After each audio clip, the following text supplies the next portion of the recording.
ஆறுமுகனாகிய முருகப்பெருமான் நீங்கள் கேட்ட வரத்தை தன் 12 கைகளில் உங்களுக்கு கண்டிப்பாக அளிப்பார். அதற்கு நீங்கள் செய்ய வேண்டியது ஒன்றுதான். நீங்கள் முருகனை மனதார நினைத்தாலே போதும். அவர் நீங்கள் நினைத்த வரத்தை நீங்கள் நினைத்ததோடு அதிகமாகவே உங்களுக்கு கொடுப்பார்.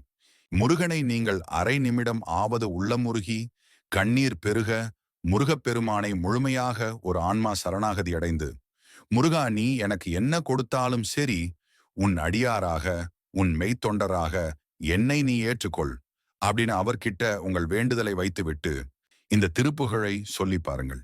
நீங்கள் நினைத்த வரம் கண்டிப்பாக உங்களுக்கு கிடைக்கும். சரணகமல் ஆலயத்தை அரை நிமிஷ நேர மட்டில் தவமுறை தியானம் வைக்க அறியாத சகட சட மூட மட்டில் பவவினையிலே ஜனித்த தமியன் மிடியால் மயக்கம் உருவேனோ கருணை புரியாதிருப்ப எனக்குறை இவ்வேளை செப்பு கையிலைமலை நாதர் பெற்ற குமரோனே கடகப்புய மீதி ரத்ன மணி அணி பொன் மாலை செச்சை கமழும் மனம் மார் கடப்பம் அணிவோனே தருணமிதை மிகுத்த கணமதுரு நீள் சவுக்கிய சகல செல்வ யோகமிக்க பெருவாழ்வு தகைமை சிவ ஞான முக்தி பரகதியும் நீ கொடுத்து உதவி புரிய வேணும் நெய்த்த வடிவேலா அருணதள பாத பத்மம் அதுநிதமுமே துதிக்க அரிய தமிழ் தான் அளித்த மயில் வீரா அதிசயம் அநேகமுற்ற பழனிமலை மீதுதித்த அழக திருவேரகத்தின் முருகோனே.